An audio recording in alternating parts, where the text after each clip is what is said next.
Welcome back, everyone. We should be getting started on our session. We are running a few minutes behind, so sorry about that.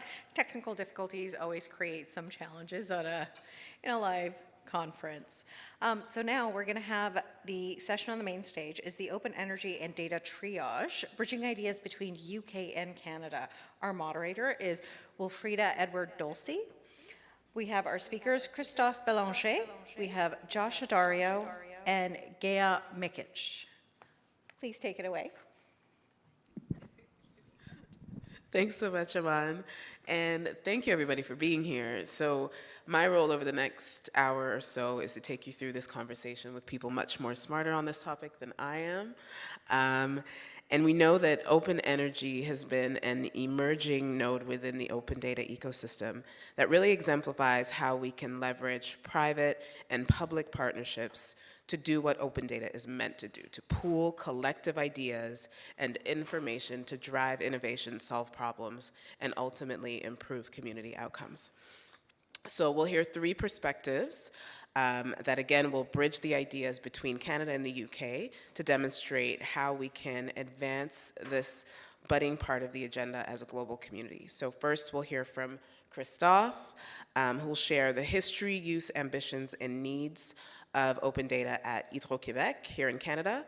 And then Josh will talk about the Open Data Institute's data triage work, and with the example of energy data, best practices and impacts from the UK.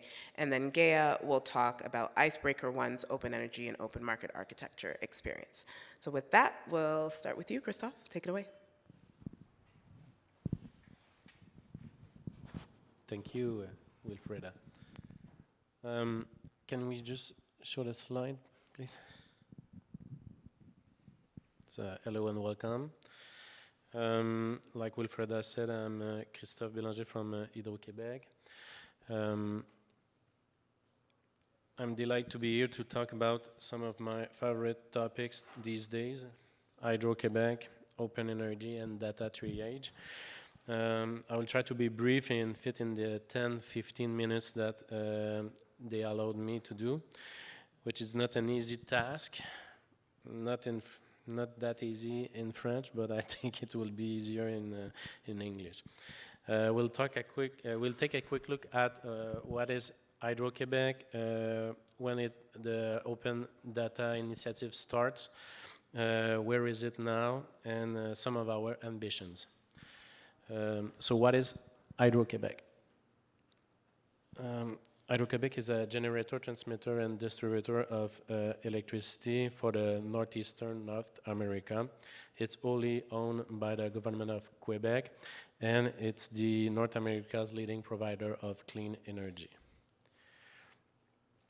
At a glance, Hydro-Québec is 62 power stations, more than 260,000 kilometers of power lines, 15 interconnections, and 4.4 million of customers. But also, it's more than 1,000 applications, more than 16,000 servers, and more than 400 petabytes of data. The Open Data Initiative at Hydro-Québec is breaking with certain processes and mentalities. Publishing internally high-value data to the outside goes against a number of current processes. That's why we start with a low-risk data set, data that were almost open, like say publicly available on our website, to slowly progress toward more strategic and more valuable data. We always focus on opening data that are asked by our external stakeholders to be sure that it will be valorized once they are open. From an internal initiative led by open data advocates to accelerate the energy transition, we are now part of the Hydro-Québec action plan. We currently have a few data sets available, but several new ones are planned for 2024. to encourage the sharing of knowledge, increase the resilience of the energy systems, and stimulate the innovation ecosystem. In addition, by the end of this year, we will be opening historical data on power outages and planned interruptions. Open data can be used by all audiences, but we are working to deliver data for our natural collaborators to accelerate the decarbonization of the economy. Hydro-Québec's Open Data Initiative aims to enable our target audiences to use open and shared data in complete security to improve products and services for our customers. Here are some examples of how our open data sets are being used internally with some widgets that we have made to show the main grid supply in real time, and externally like the carbon intensity in real time. Our first ambition is to engage. Increase awareness of issues and potential related to energy data, build support among energy data generators, and broaden access to energy data.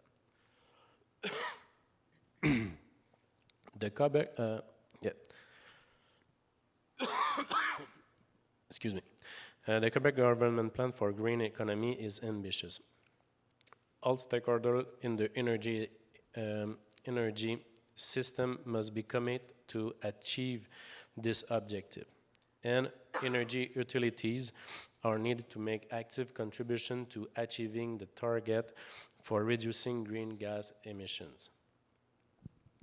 This is why it's one of our main targets in our action plan entitled Toward a Decarbonized and Prosperous Quebec. Hydro-Québec has one of the largest energy databases in the world, and we want to use it to help meet the challenges of the energy transition and decarbonization in northeastern North America. It's a titanic project. We can't do it in silos.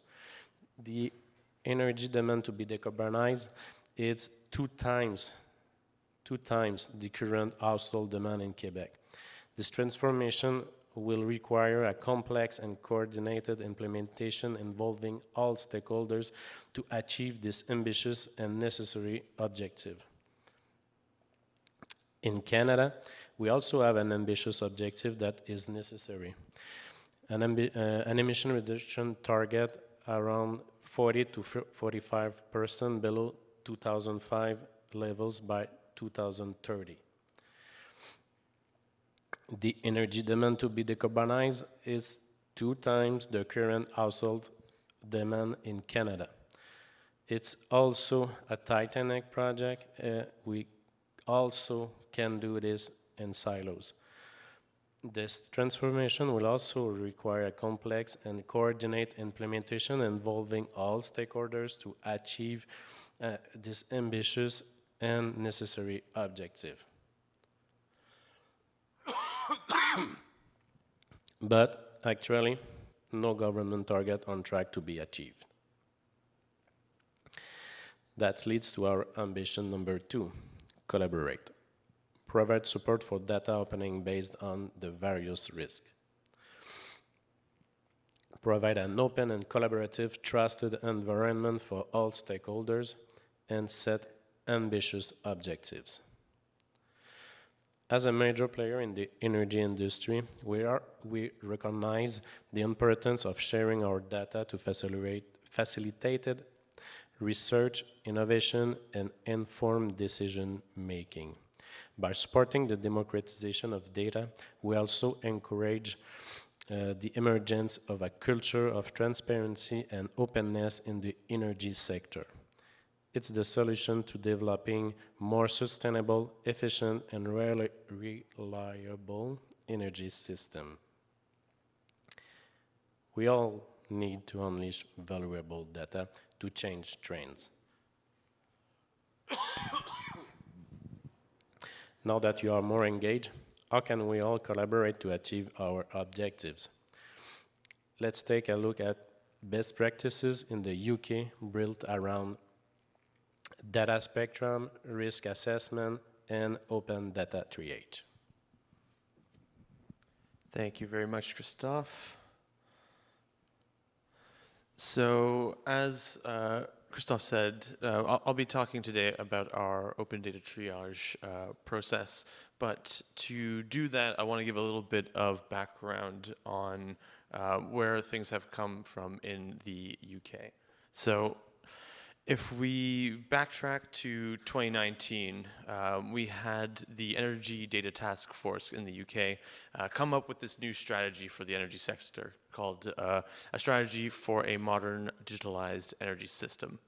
Now, this is the first time that we've really seen a discussion around the importance of data at this kind of level in government and in kind of the public administration when it comes to the energy system. So what this paper did was lay out 5 kind of broad objectives and goals for what the energy system should look like.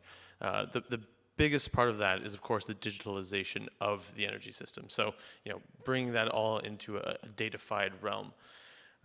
Two of the other kind of main goals here was maximizing the value of data and the visibility of data. So on that value of data was really one of the first times we saw that data was being seen as this valuable asset that needed to be used in order to achieve the goals of the energy system. As well, that visibility was important, and so that visibility of data is really what we're talking about when we're talking about open data. So this kind of laid the foundations for that. And where that sort of led to next was a data best practice guidance that was created by Ofgem. So Ofgem is the regulator for the electricity, the energy industry in the UK. I believe it was an acronym, and now it's just we call it Ofgem, so I don't really remember what it stands for. But they came up with this best practice guidance to help achieve these goals around this modern digitalized energy system.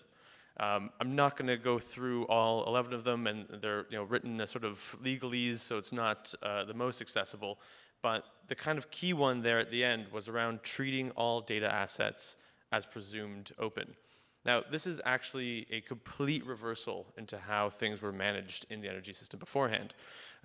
Before, everything was presumed as closed. So if data wanted to become open, the people that were in charge of that had to go make a business case, to their boss, to the data governance team, in order to allow that to become more open.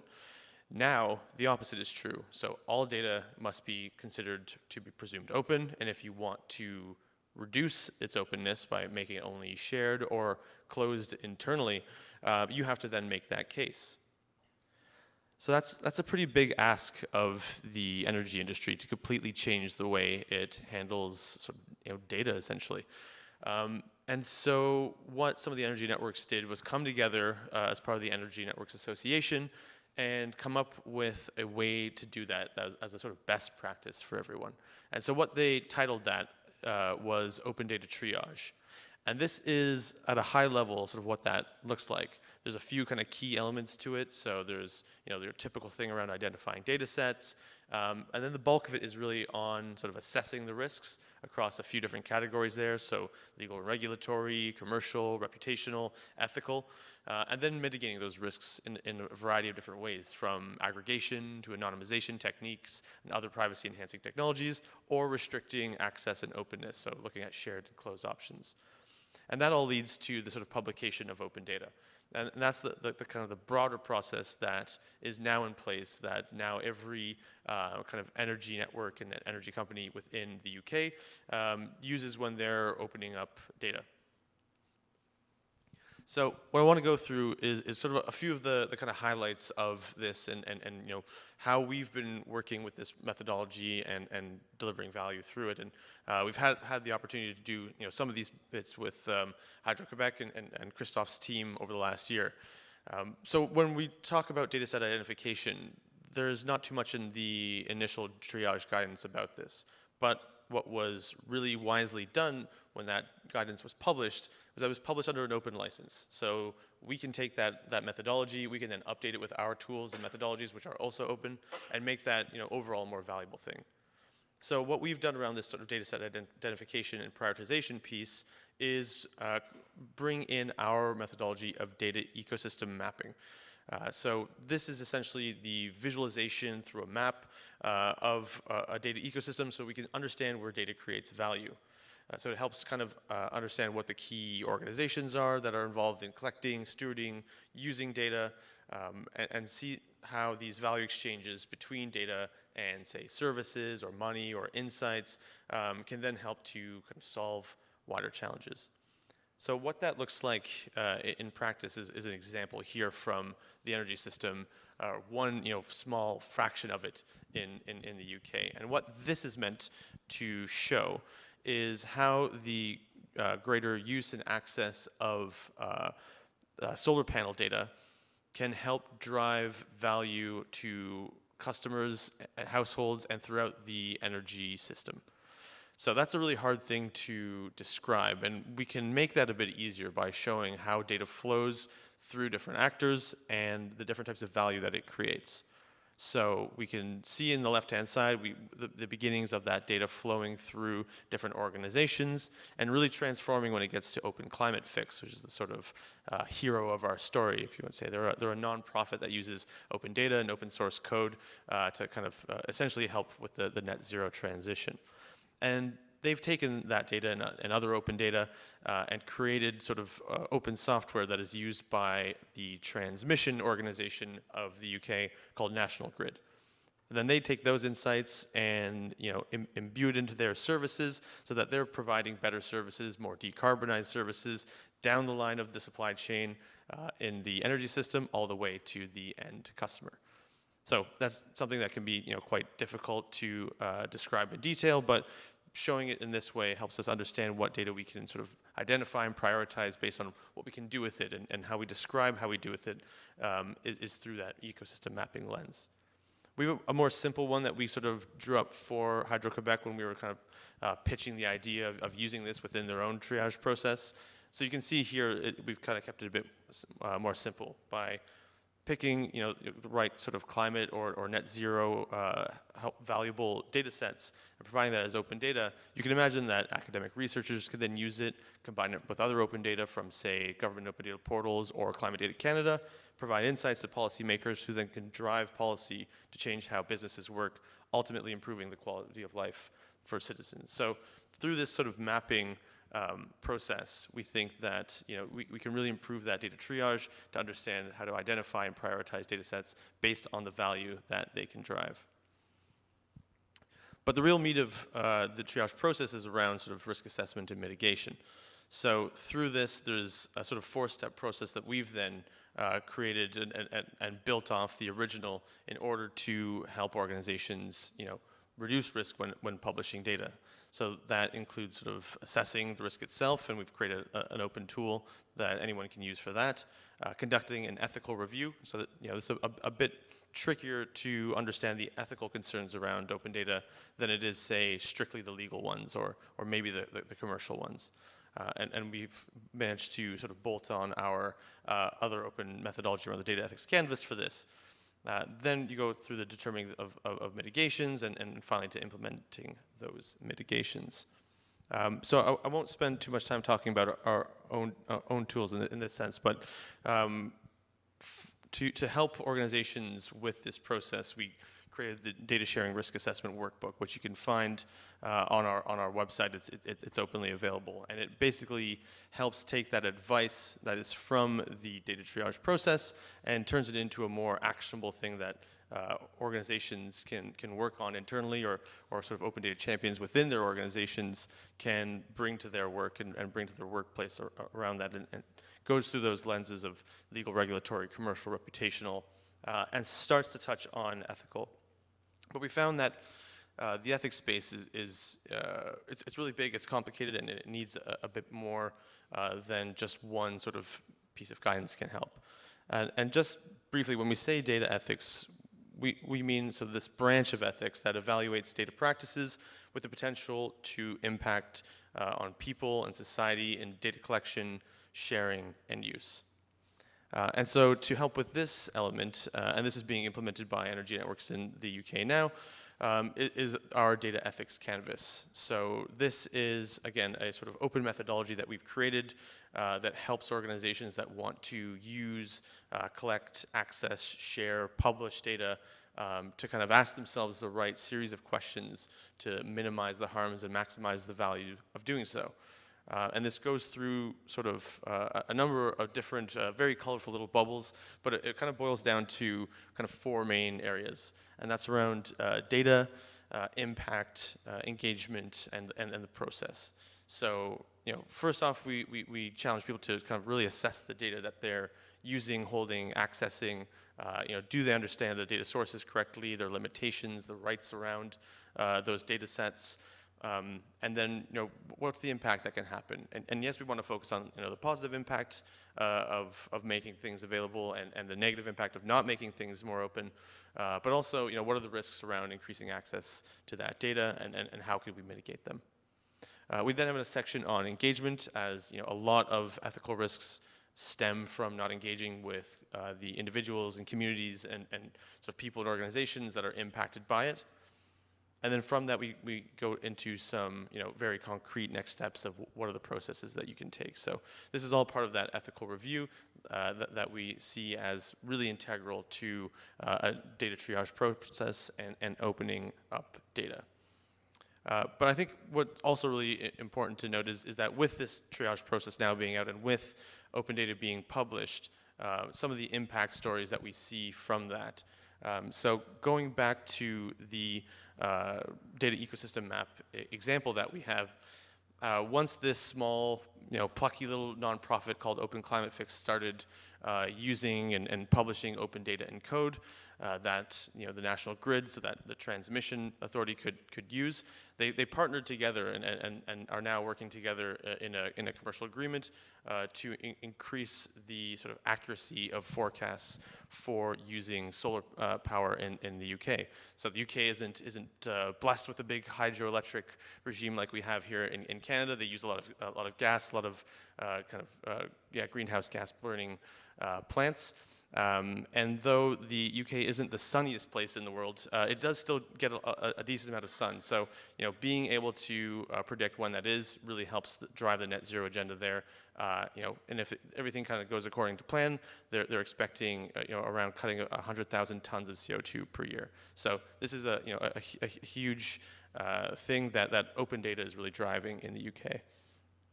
And then the next bit is with UK Power Networks. And so this is one of the distribution networks, and specifically the one that works through London.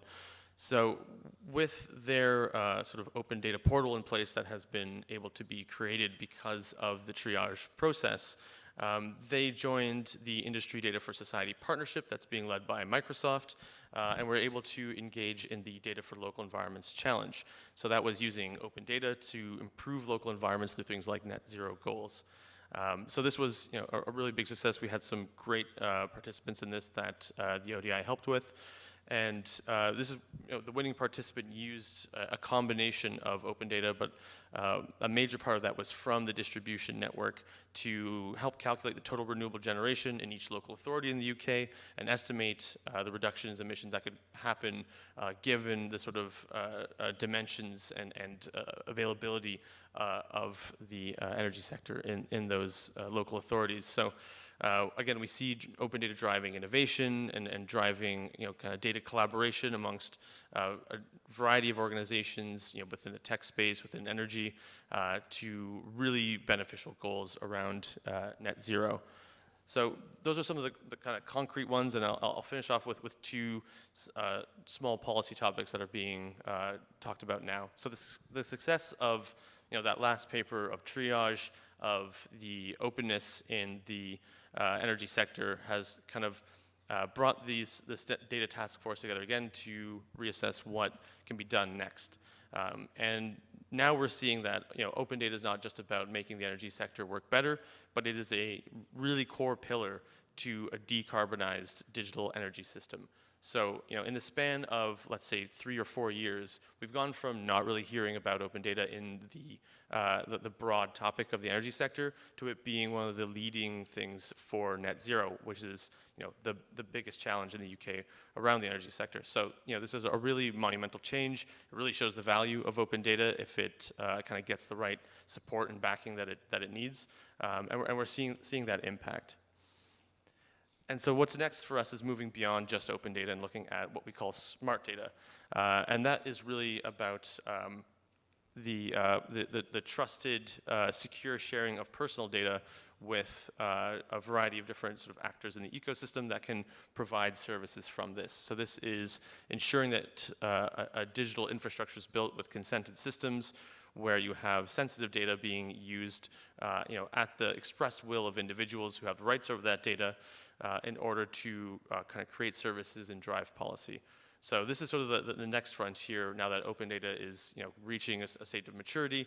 This is being explored and something that we're working on actively at the Open Data Institute. So that's basically what I want to talk about with you all today. And I guess I'm going to pass on to Gaia, who's online. So hopefully you're with us, Gaia. Yes, I am. Thank you, Josh. I'm just going to pause for a second. Can everybody hear me clearly? Hybrid events, new things. Great. I'm gonna take it as everyone can hear me in the room. So hi everyone, and thank you, Josh. It's so lovely to be here, and thank you to Josh and Christoph for inviting me to join the panel, and also to Alfredo for chairing such a fascinating and important panel to be a part of. So my name is Gaia Mikic, and I am the co-founder and the program director at Icebreaker One. And so what I'm hoping to do today is to share some of the lessons learned from developing and delivering open energy in the UK. So first of all, I'll talk a little bit about Icebreaker One. So Icebreaker One is an independent, non-partisan non-profit, and we have a mission to make data work harder to deliver net zero. So we work at the intersection of climate finance, of data and industry. It's also important to note that when I talk about data, Icebreaker One never stores or touches any of the data. What we do instead is that we bring together people to agree on what they want to do, and then we help them implement that through a trust framework. And so I'll talk about a trust framework more in my presentation later, but trust frameworks are a way that computers, organizations and people can trust each other to share data using commonly agreed rules. So if you're here today, I'm pretty sure that you already know this, but data is key to good decision making for reaching net zero. Simultaneously, huge volumes of relevant data are created every day by individuals, by businesses and by government.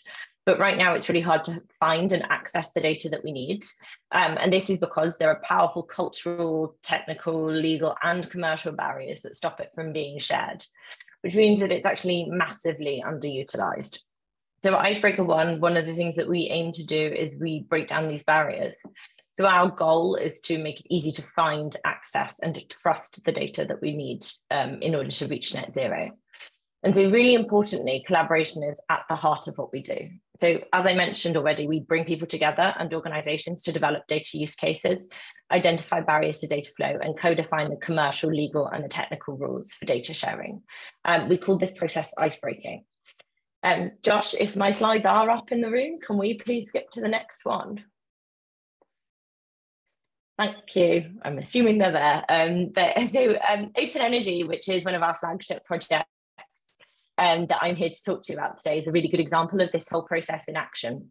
So as Josh mentioned, the Energy Data Task Force in 2019 published some recommendations, and that actually led to the Modernising Energy Data Access Programme that was run by the UK government in 2020.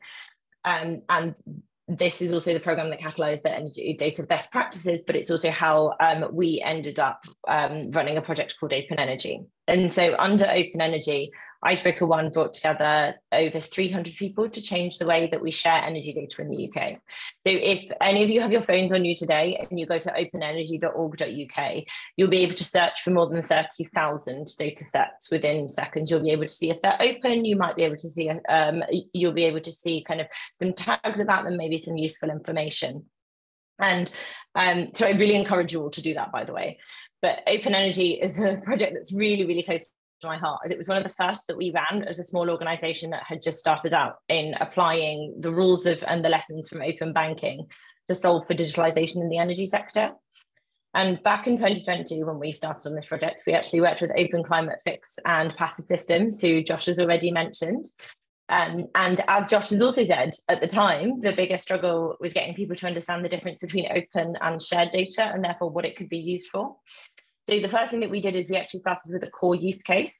We started with the core use case of a local authority planning officer trying to make retrofitting decisions for a neighbourhood within their area to understand how they could achieve their net zero commitments. And so what we did is we worked with the people in the planning offices in local authorities, with the energy organisations, and we figured out what the data value chain would look like and how we would be able to deliver this. So if you fast forward to where we are today, we've taken a use case driven approach, and that's led to some of the largest energy companies in the UK being able to share data with the right licenses, and also with assurance that means that you can trust it and know what you can do with it. If you look for any of SSE's data on Open Net Zero, you'll be able to see that it's got a level of assurance assigned to it that also applies the data sensitivity classes, which is the way of understanding how data can be shared that we developed under Open Energy. Josh, if we can pop to the next slide, please. As I mentioned, when we were first starting out, one of the key issues that we had was ensuring that policymakers and decision makers within businesses understood the difference between open and shared data. And so through Open Energy, one of the key things that we actually encountered was that to solve some of the gnarlier use cases to drive towards net zero, open data wasn't going to be the only thing that we needed to focus on. Shared data, as in data that is preemptively licensed or based on group-based access within a trusted ecosystem, was also necessary. And this is where the trust frameworks that I talked about come in. They enable access to shared data. So once we've gone through this convening process, we've brought everyone together to agree that the problem that we're trying to solve and how we're trying to solve it. We also need to be able to codify and operationalize these rules. And that's what a trust framework is. A trust framework codifies and it operationalizes the rules that have been agreed within the market to enable the low friction data flow that we need. So they allow many-to-many data sharing without the need for lots of one-to-one agreements and integrations. So if we can go to my final slide, please. So far, I've talked about two key lessons from Open Energy. The first being that collaboration needs to be at the heart of everything we do, because to go far, we go together. And the second one is that we need to build for scale across not just open, but also shared data. And so the final thing I'd actually like to share is around building for interoperability from the start. Everyone will always tell you that their sector is super special, and it is, but there are also common patterns across each and every one. We first developed a trust framework under Open Energy, but we're seeing it in action now. But we're also seeing that net zero is a complex problem. So you don't just require energy data as a standalone thing. Christoph also mentioned that we cannot do this in silos. So building on that, we're actually running projects in finance and in water, all of which link to energy data as well. So Project Perseus, which we're running at the moment, which is looking to automate Scope 1 and 2 emissions reporting for all SMEs in the UK, needs finance data, but it also needs energy data. And Stream, which Josh and I are both working on to help 11 of the 17 water companies in the UK understand and share both open and shared data with we're doing open data first, but shared data is the second frontier, as we talked about, is also looking at use cases that need energy data. And we're seeing more and more that we actually need interoperability, not just across sectors, but also across borders. Otherwise, how are we going to reach our climate goals? If we don't build in this interoperability from the start, we're going to find ourselves trying to turn a cruise ship that's basically going at full steam later down the line. And I've never tried to turn a cruise ship myself, but it's pretty hard. So I'm going to end there I'll wrap up with my final and favourite phrase, and I repeat this to everybody in Icebreaker One and far beyond all of the time. Connect, don't collect.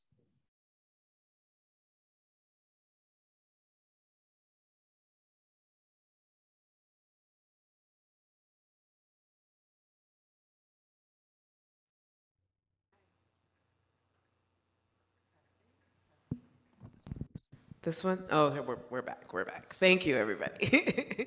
Thank you, Gaia, Josh, and Christoph, for those insights. I think the common thread throughout all of your presentations is really the key to all of this is collaboration across borders, across sectors, across jurisdictions.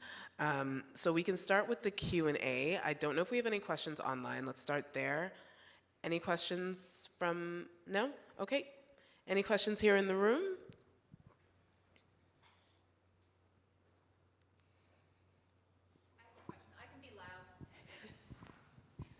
Luckily, you don't have to be.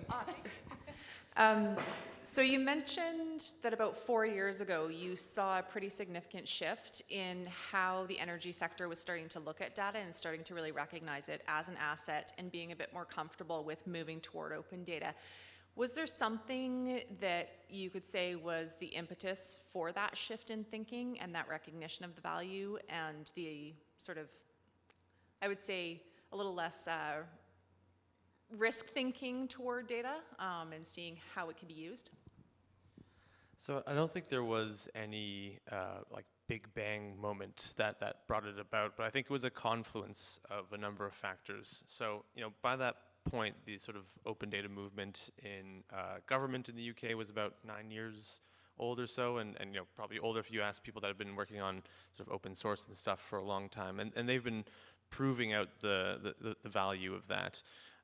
I think you had kind of these large change programs in government. You had private sector getting more and more involved, and I think it's worth pointing out that in the UK the energy sector is completely privatized. So it's mostly private, like companies, for-profit enterprises that are doing that. So this wasn't sort of brought about by sort of mandate in the same way as it could with the Open Data Act in government. So I think the gradual scaling up of kind of use cases that came from open data in the public sector, from kind of open data activists and other organizations that were getting involved in it, was putting a lot of sort of pressure to make this come around. And then with the kind of the research in place showing the clear benefits of it for a better functioning energy system, coupled with things like rising energy bills, the kind of climate crisis becoming more and more mainstream. I think all of these factors came together to say to make sort of the kind of key players in regulation and in industry as well sort of put this together and say that, this is the way forward.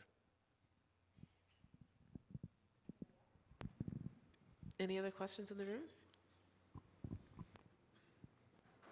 Awesome, thank you.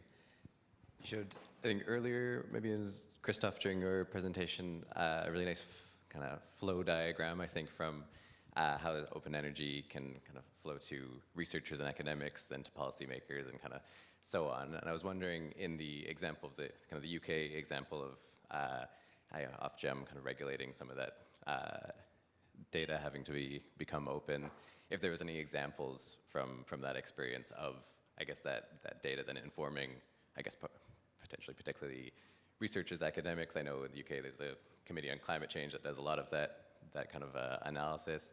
Whether that ended up, there's examples of them using that data, that informing policy. Somewhat a specific question, but if there's any examples of that, I'd be very curious to know them. Thank you.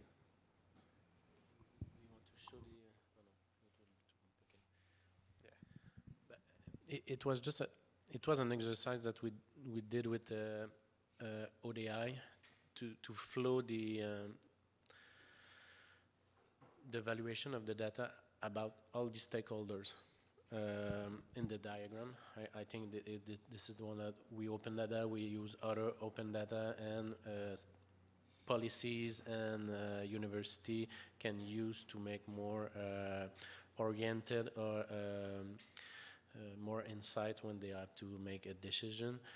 this is one of the one of slides that we use internally to expose what is the power of opening data, who can be involved in opening data, and what can be the results. And it's clearly facilitate our works with this kind of images, because one of the initial issues that we face is that the level of data maturity, the level of energy maturity, it's quite it's depend at who you are talking, and more you go up in the sea level, less they are able to see the what we can technically do with data, and open data, it's so far away. So with this kind of pictures, it helps us to not to train, but to expose the powerfulness behind this kind of data. And what we've seen from like academic researchers in the UK with open data, there's been a number at places like University of Exeter, at Cambridge, at Sheffield, is it becomes such a, like a fundamental part of these research questions that they might have around, you know, what would sort of load balancing look like in an area of the country if we made an, you know, X number of households to be kind of prosumers as well of energy with, you know, by maximizing the amount of kind of solar energy that they can take in. So we haven't, when we know it's sort of working, is that it's becomes just such like a fundamental part of how academic researchers even go about their research, that, you know, don't need to even make a big sort of presentation about it being, you know, open data. It just is like the kind of fundamental pipeline into these research questions. I don't know, do you know what some of the research questions at, you know, universities in Montreal or in Quebec that they're querying with your open data? One of the hot topic now, it's the digital twins. So all the energy consumption by different kind of buildings to build archetypes that we can modelize the energy consumption of some kind of area, and to be able to forecast the impact of some policies or program that they are aimed to help build a better program to reduce energy consumption.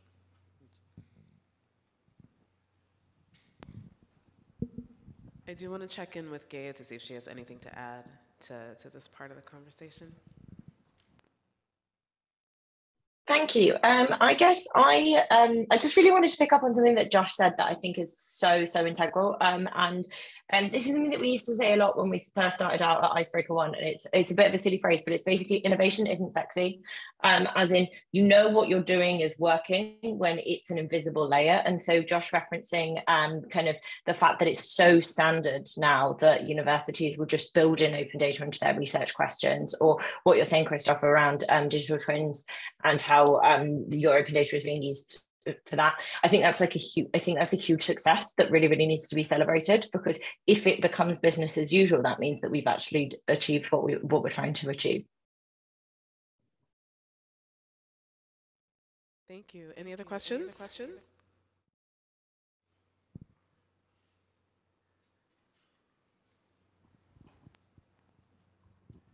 Hi, thanks for the presentation. Paul Kistruck here. So collaboration with open energy data would require a certain level of data literacy with the humans. So any thoughts or tips on how to increase that level of data literacy? You mentioned the C-suite, but I'm thinking it needs to start way further down in the organization.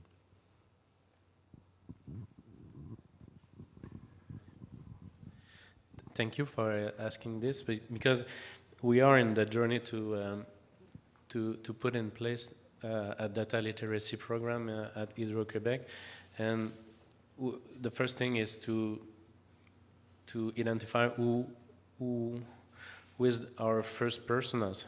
Who is the first kind of person that we have to habilitate, to augment, to more educate on literacy.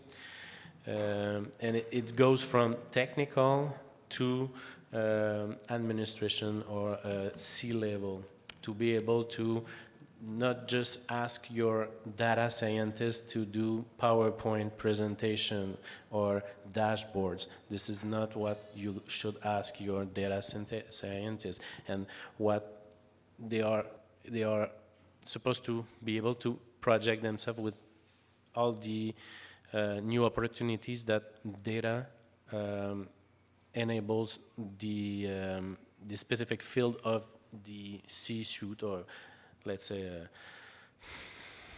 I don't have in mind now, but I think you should have a data literacy program that elevate the technical skills of some of your employees, and also a data literacy program that support the decision makers to be able to ask and understand what they are, what it is done on the technical side. Yeah, I think that's a massively important topic, and at the ODI we talk about data literacy maybe a little bit differently as well, but it alludes to what you were saying, Christophe. So there's sort of like data skills and data literacy, and maybe data skills is more like the data science sort of stuff, so how to manipulate data, how to engage with it to get that sort of answer. Whereas data literacy is getting the question right, so it's understanding what the value of certain types of data can be, what the risks are, that there is a big ethical component to it. Obviously, in Canada, like Indigenous data governance and data sovereignty is really important. That would be a kind of critical part of data literacy, and so we are huge proponents of that. We have sort of free learning online and other kind of paid for learning. So we have a big data literacy program at the ODI, and it's actually something that we've been collaborating with the Canadian Open Data Society on, which you'll probably hear more about today. But yeah, just to reiterate, it's an extremely important topic. We'll move on to the question, but just want to give, again, Gaia an opportunity to weigh on this question. Thanks. So yeah, a couple of key points, I guess. The first is I've done some of the ODI's courses. They're great, can thoroughly recommend. Really love them. But also in terms of a real life example from my experience of open energy, one of the things that happened to us at the start when we first started out was we actually got approached by quite a lot of stakeholders from the larger energy companies in the UK who were just a bit like, I'm actually just a bit scared of this because if you start looking under the hood, you might discover that we're not as mature as we pretend to be, or like our digitalization journey is so far behind, we just don't know how to engage with this. And so one of the things that we did was we talk a lot about a data maturity curve. So it's about, to us, we talk about it a lot as kind of getting on a train. So, there's a train, it's leaving the station. You can get on here and these are the steps you can take to get to the next station. And it's okay. If you aren't ready to go over there yet, these are the different steps that you can take on your journey. And we provide tools, and we work with individuals in kind of how you get that senior leadership oversight, how you work with your colleagues in terms of understanding how to talk about data governance. There's quite a lot of material out there and quite a lot of people like the ODI who can help with that, but it's also just about starting that journey. Because one of the key things that we need to do is, rather than running away from the problem, is we need to get everybody on the train, because to go far, we have to go together. One more question. I think actually two. There was one here, and then Juan had a question. Hi, so I have a background in health data, so I'm kind of approaching this conversation with that hat on, but this is maybe more directed to Josh, but I'd love to hear the entire panel's thoughts, and it relates to the idea of collaboration, which is the big theme here. But I'm wondering, you say that I think with the Smart Data program, you're looking at how to collect sensitive, consented data, and that tipped me off to collecting healthcare data. And then I think you also mentioned some learnings from the financial industry. And I'm just wondering how, if you have some lessons learned on collaborating with different industries and how that was useful, and then how you bring in specific energy focus as well. Yeah, sure thing. And I know Gay will have a lot to say on this as well, because the work they're doing is kind of directly building off of that. So yeah, the Smart Data program is focused on data portability. And I'm not 100% sure how that works in Canada, but in the UK, because of GDPR from Europe, you know, we have a right to share the data that's held about us by companies with other companies to provide us services, so that, you know, there's not these data silos where one company, you know, you're kind of locked in with them because they have your whole data history.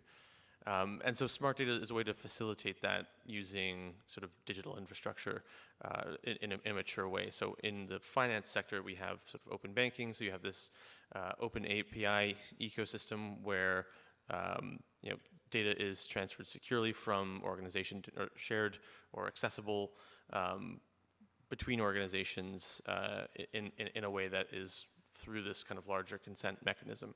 So smart data is looking to expand that into energy and other utilities, into things like retail, transport.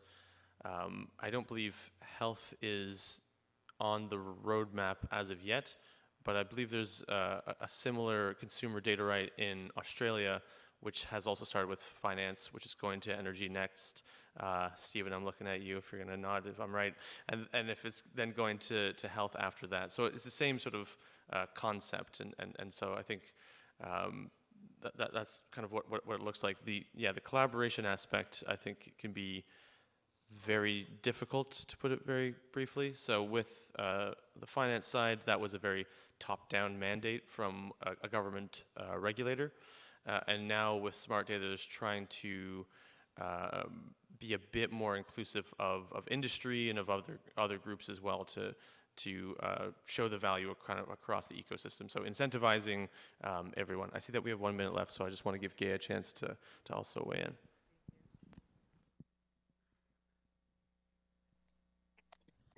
Thanks, Josh. Yeah, I think I have a couple of thoughts. The first one is around, you're really right that open banking was absolutely in the UK. A top-down approach. But a really interesting example is if you look at New Zealand.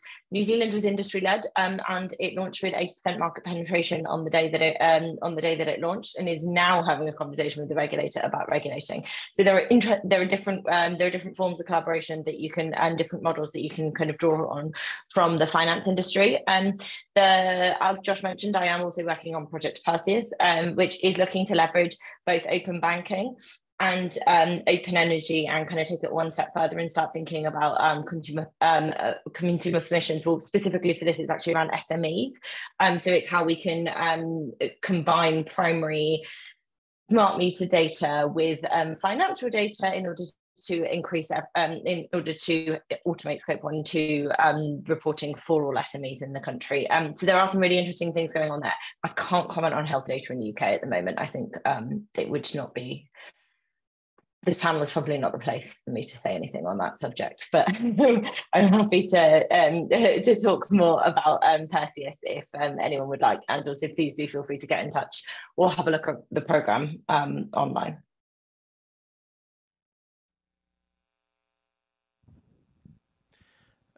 I just may add, you can't have collaboration without trust. So trust is part of the collaboration aspect of what we are willing to be able to do. All our activities are building trust with using data to collaborate. Thank you. I think that's a great place to end. If we didn't get to your question, I apologize, but do invite you to connect with our panelists either in the room after this conversation or online through the networking platform. So thank you everybody for your time. Thank you for your questions. Panelists, thank you for sharing your knowledge with us, and enjoy the rest of the summit.